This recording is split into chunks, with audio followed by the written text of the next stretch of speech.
Hello students, welcome to M10 classes. Thank you for all the viewers for subscribing the channel and to like the videos. Request all of you to share as much as possible to make it successful. You might be facing problems related to clarity of the videos that might be due to YouTube settings and some restrictions imposed by YouTube. I request all of you to watch those videos on computer or laptop over high-speed internet for better experience. Keep watching. Let us start today's section. So today we are going to discuss about displacement and the double displacement reactions. So these topics are going to be used in your latter chapters like your acid and bases and salts, and in the third chapters metals and non-metals, and that is why it is very much important. So I have started this topic. So before going to displacement and double displacement reaction, we must know about the reactivity series of metals. So as you can see on the right hand side, you have the reactivity series of the metals. So reactivity series of the metals shows how reactive the metals are, how fast they do react with other elements. Now you might be knowing that potassium and sodium, they react with water and air very rapidly, and they burn immediately when they come in contact with air or water. Likewise, you know that silver and gold, they are the least reactive metals and they do not corrode at all. Now you might be thinking, in this reactivity series of the metals, I have a non-metal within this, that is hydrogen. It is because this is going to be used in acid bases and salts very rapidly, and that is why I have used it here. The main problem that students do face is to remember this reactivity series. Now there is a trick to remember these elements in serial order, and the ODI students might find it funny. Now let us see. It says Kanaka Magare Algen Febe Horlicksku Haragobindo Oja Ainku Dele. Now how to remember this? See, Kanaka. So it is K, Na and Ca, Kanaka. Magare, that is magnesium Mg. Algenfebe, that you can consider it as a name, AlZnFePb. Horlicks, that is hydrogen. Cu, that is Cu, copper. Haragobinda, this is Hg. Aja is Ag, that is silver, and I is your gold, Au, aurum. Okay, so in this way you can remember this reactivity series of the metals. Now as you are in class 10th and you are going to write many of the chemical equations in this chemistry section, so you must remember some points while writing these chemical equations, and which are very much essential for you also. So while writing the chemical equations, you must write the chemical formula correctly. Now if you are getting confused how to write the chemical formula of particular compound, so you may remember that you have read about the valency of different elements in class 9th, and the crisscross method in which you are writing out or finding out the formula from the compound, and you can use the same. Secondly, writing the states of chemicals. So here it is very much essential to write the chemical state of the chemicals, and there are four states here, that is solid, liquid, gas and aqueous. Aqueous means nothing but the salt solution of the particular compound in water. Third is balancing the equation. Balancing the equation is very much essential while writing the chemical equations.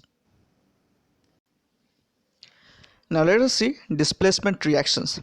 So what is a displacement reaction?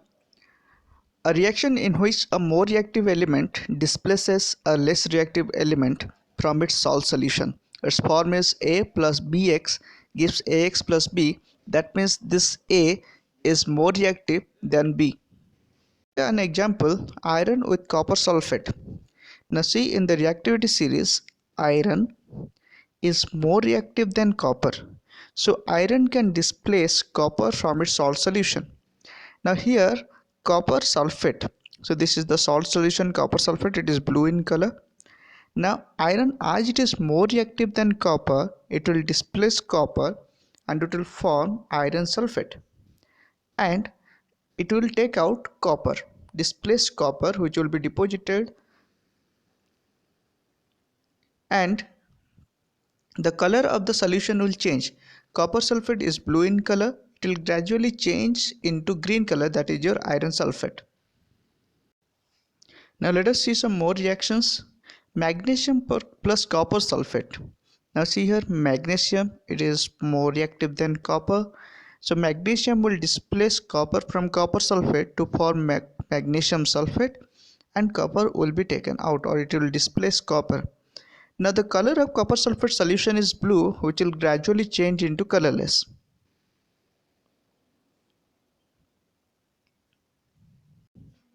Now see, we are going to put magnesium in copper sulfate, and as you can see, it gradually displaces copper. As you can see, copper is getting displaced and getting settled down inside the bottom of the test tube. Now the color of the copper sulfate is gradually changing. It is getting faded away.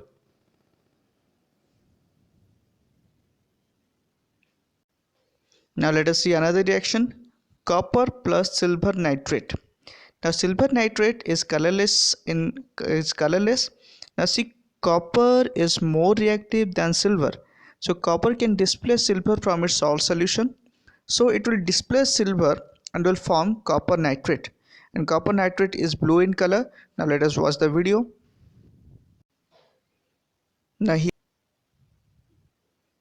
here we have taken a copper coin on which we are putting silver nitrate, and you can see the color is changing because of the formation of copper nitrate, which is bluish in color, and alongside copper the silver is displaced. Now this is the reaction. For example, copper plus zinc sulfate. Now see here, copper plus zinc sulfate will give you copper sulfate and zinc. No, it's wrong. Now see here, copper is here and you have zinc, and copper is less reactive than zinc.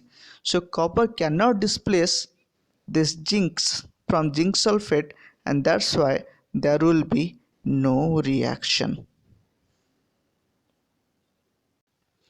Now let us come to double displacement reaction. Now double displacement reaction is in the form AX plus BY gives AY plus BX. Now here the exchange of ions takes place between the metals, and in many such reactions they produce insoluble substances which are also known as precipitate, and that is why they are also known as precipitation reaction. Now see here, we have taken an example which is there in your book. Sodium sulfate plus barium chloride, it gives barium sulfate and sodium chloride. Now this barium sulfate, it's a white precipitate and settles down at the bottom of the test tube. Now see here, sodium and barium, they have exchanged their ions, and that's why they form barium sulfate and sodium chloride. Now see here, I have written here barium sulfate is solid. That means it's settled down, it is insoluble and settled down at the bottom of the test tube, and that is why it is very much essential to write the state of the chemical. Now let us see the video. Now here we have taken sodium sulfate and we are going to add barium chloride, and you can see immediately white precipitate is formed. Now let us see another example that is from your activity 1.2 from NCERT book, that is the lead nitrate and potassium iodide. When it takes place, a precipitation reaction takes place which form lead iodide and potassium nitrate. Okay, now see here, the precipitate can also be represented in the down arrow mark, which shows that it settles down, and the color of the precipitate is yellow, and KNO3, it is aqueous solution. Now we'll see the video. Before going to see the video, I must tell you these questions are very important from the like practical question oriented questions which comes in your exams. So you must remember this, and also remember the color of the precipitates formed. Now see here, we have lead nitrate aqueous, and we are going to put potassium iodide, and yellow precipitate is formed, as you can see in this reaction. Now let us discuss some short questions from your NCERT book of chapter 1. First one, what is the need of balancing equation? That is very simple, that we used to balance the equation to satisfy the law of conservation of mass. Second question is, why is respiration considered as an exothermic reaction? Basically, we say that respiration is taking in oxygen and giving out carbon dioxide. But actually, the oxygen that you take is utilized for the oxidation of glucose, that is C6H12 and O6. And in this process, you produce carbon dioxide, water, and with the liberation of energy. As energy is liberated in this process, so we call it an exothermic reaction. The third one is, a colorless crystal of lead produces brown fume on heating. Write the chemical equation and identify the gas. Now listen students, you have to remember all the equations of your book and also with description. What is the importance of that equation? Now in the decomposition process, during thermal decomposition, you might have read about the thermal decomposition of lead nitrate. When this lead nitrate PbNO3 whole 2 is decomposed by heating, it produces lead oxide, nitrogen oxide plus oxygen. Now in this process of thermal decomposition, this nitrogen oxide is produced, which is nothing but your brown fume. So you have identified it, you have to write the equation, and you will write that the brown fume is nothing but the nitrogen oxide gas. Now let us see the fourth question. During electrolysis of water, volume of gas produced at cathode is twice that of gas produced at anode. Why? Now see, this is a very good question, conceptual question. Electrolysis. Electrolysis, nothing but the decomposition carried out by the process by using electricity. So electrolysis of water produces hydrogen and oxygen, that is H2O gives H2 plus O2. Now this equation is not balanced. So how to balance this equation? You have 2H2O, this would be 2 and it will be O2. Now it is balanced. Now you can see here two molecules of water produces 2 molecules of hydrogen but only 1 molecule of oxygen. That means the amount of hydrogen produced is twice that of oxygen.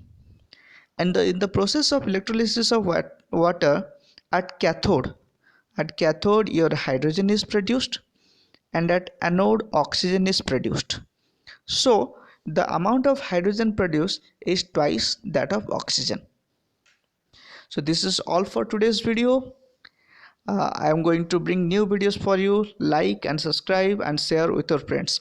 Thank you.